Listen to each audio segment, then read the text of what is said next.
हे भगवान, फिर 4 बज गए। आज तो हड्डियों तक ठंड घुस रही है।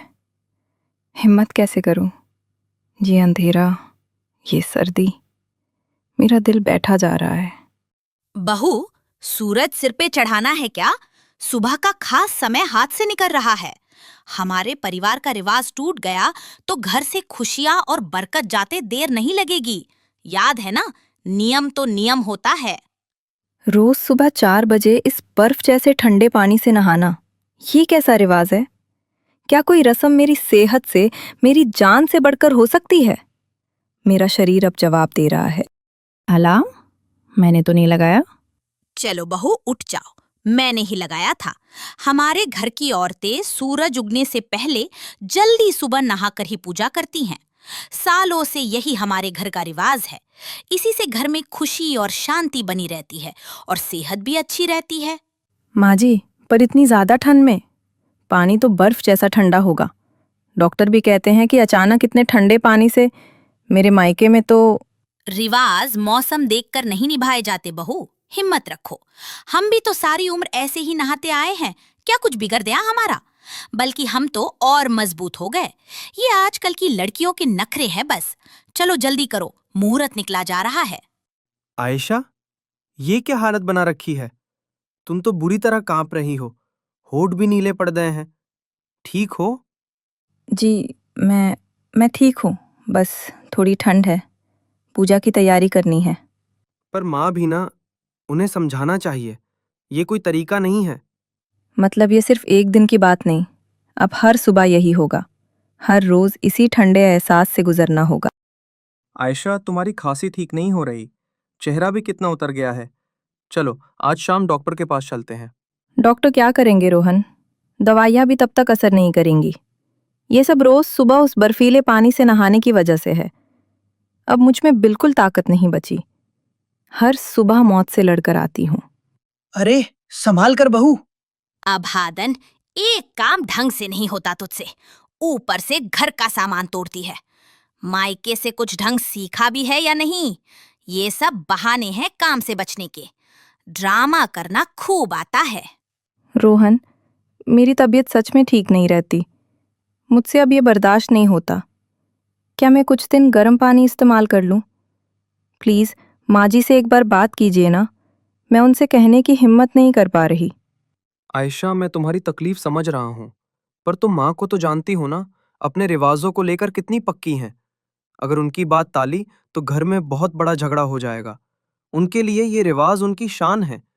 बस कुछ दिन और सब्र कर लो। सर्दियां खत्म होने ही वाली हैं। सब्र? और कितना सब्र करूं? यहाँ मेरी जान पर बनाई है और आपको झगड़े की पड़ी है। आप भी मेरा साथ नहीं दे सकते। इसका मतलब इस लड़ाई में मैं बिल्कुल अकेली हूँ। ठीक है, जैसा आप सब चाहते हैं वैसा ही होगा। आयशा, तुम्हें तो बहुत तेज बुखार है। शरीर आग की तरह तप रहा है। आज सुबह तुम बिल्कुल नहीं नहाओगी। मैं माँ को साफ साफ बोल दूंगा। बहुत हो गया। नहीं रोहन, झगड़ा बढ़ जाएगा। मैं चली जाऊंगी। उनकी जिद के आगे हम नहीं जीत पाएंगे। बहू, अभी तक सो ही रही है क्या?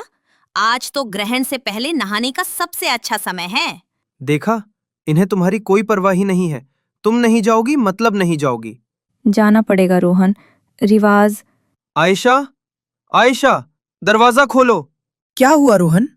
इतना शोर क्यों मचा रखा है? आयशा, आंखें खोलो। पापा, देखिए, इसका पूरा शरीर ठंडा पड़ गया है। सांसें भी बहुत धीमी चल रही हैं। जल्दी से डॉक्टर को बुलाइए। हे भगवान, मैंने तो बस घर का नियम निभाने को ही कहा था। ये आजकल की लड़कियां तो है ही मोम की गुड़िया। जरा सी ठंड नहीं सह सकती। इनकी ये हालत कोल्ड शॉक की वजह से हुई है। किस्मत अच्छी थी कि सिर्फ बेहोश हुई। अचानक शरीर पर बर्फीला पानी डालने से नसें तेजी से सिकुड़ जाती हैं, जिससे ब्लड प्रेशर और हार्ट रेट खतरनाक ढंग से बढ़ जाता है।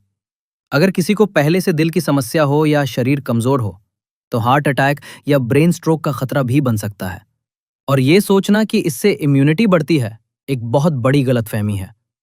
लगातार ऐसा करने से इम्यूनिटी मजबूत होने के बजाय और कमजोर हो जाती है, जिससे निमोनिया जैसी बीमारियों का खतरा बढ़ जाता है। मैडम जी, रिवाज सेहत बनाने के लिए होते हैं, किसी की जान लेने के लिए नहीं। सुना तुमने डॉक्टर ने क्या कहा? अगर आज बहू को कुछ हो जाता तो? हम अपना चेहरा किसे दिखाते?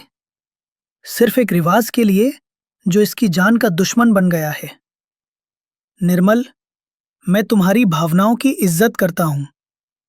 हमारे बुजुर्गों ने नियम डिसिप्लिन में रखने के लिए बनाए थे, किसी की जान खतरे में डालने के लिए नहीं। समय के साथ सब कुछ बदलता है।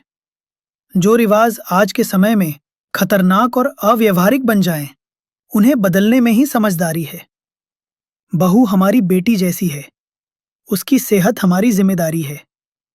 हाँ माँ, पापा सही कह रहे हैं। मैं गुनहगार हूँ आयेशा का। मैं रोज उसकी बिगड़ती हालत देखता रहा, पर आपसे कुछ कहने की हिम्मत नहीं जुटा पाया। मुझे उसे हर सुबह ऐसे मौत के मुंह में जाते नहीं देखना चाहिए था। हम रिवाज की इज्जत करेंगे, पर किसी की जान की कीमत पर नहीं। मुझे माफ कर दे बेटी, मैं समझ ही नहीं पाई कि मेरा पाला हुआ रिवाज तेरे लिए सजा बन गया था। अपनी जिद में मैं इतनी अंधी हो गई थी कि मुझे तेरी तकलीफ, तेरा दर्द दिखाई ही नहीं दिया। मेरी परंपरा ने मेरी ममता को ही मार दिया था। नहीं माँ जी, आप माफ़ी मत मांगिए। आपने तो वही किया जो आपने हमेशा से देखा था। बहू, गुनगुने पानी से नहा लिया ना ठीक से? अब कोई जल्दी नहीं है, आराम से तैयार हो जा। जी माँ जी, आज मैं आपके लिए अदरक और तुलसी वाली चाय बना रही हूँ। सर्दी में अच्छी रहेगी। ला, मैं तेरी मदद कर देती हूँ। अकेले क्यों सब करेगी? एक घर तब टूटता है जब रिवाज इंसानियत पर भारी पड़ जाते हैं, और तब जुड़ता है जब प्यार और समझदारी उन रिवाजों को सही रास्ता दिखाते हैं।